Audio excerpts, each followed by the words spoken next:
Legenda Batu Menangis. Pada zaman dahulu kala, di atas sebuah bukit kecil yang jauh dari pemukiman penduduk, di daerah Kalimantan Barat, hiduplah seorang janda yang sangat miskin bersama seorang anak gadisnya bernama Darmi. Anak gadisnya sangat cantik, bentuk tubuhnya sangat indah, rambutnya terurai mengikal sampai ke mata kaki.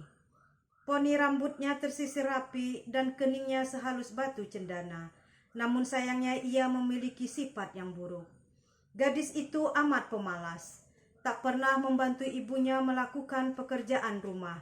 Kerjanya hanya bersolek setiap hari. Selain pemalas, anak gadis itu sikapnya manja sekali. Segala permintaannya harus dituruti. Setiap kali ia meminta sesuatu kepada ibunya harus dikabulkan, tanpa memperdulikan keadaan ibunya yang miskin.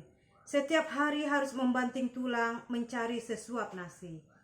Pada suatu hari, anak gadis itu diajak ibunya turun ke desa untuk berbelanja. Letak pasar desa itu amat jauh, sehingga mereka harus berjalan kaki yang cukup melelahkan. Anak gadis itu berjalan melenggang dengan memakai pakaian yang bagus dan bersolek, agar orang di jalan yang melihatnya nanti akan mengagumi kecantikannya. Sementara ibunya berjalan di belakang sambil membawa keranjang dengan pakaian sangat dekil. Karena mereka hidup di tempat terpencil, tak seorang pun mengetahui bahwa kedua perempuan yang berjalan itu adalah ibu dan anak. Ketika mereka mulai memasuki desa, orang-orang desa memandangi mereka. Mereka begitu terpesona melihat kecantikan anak gadis itu. Terutama para pemuda desa yang tak puas-puasnya memandang wajah gadis itu.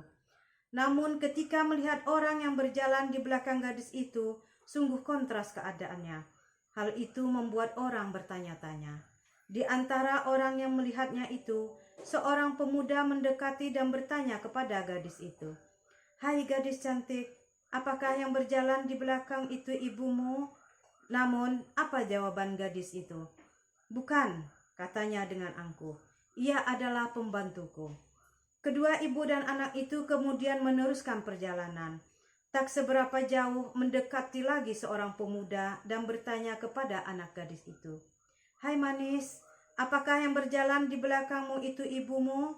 "Bukan, bukan," jawab gadis itu dengan mendongakkan kepalanya. "Ia adalah budakku." Begitulah setiap gadis itu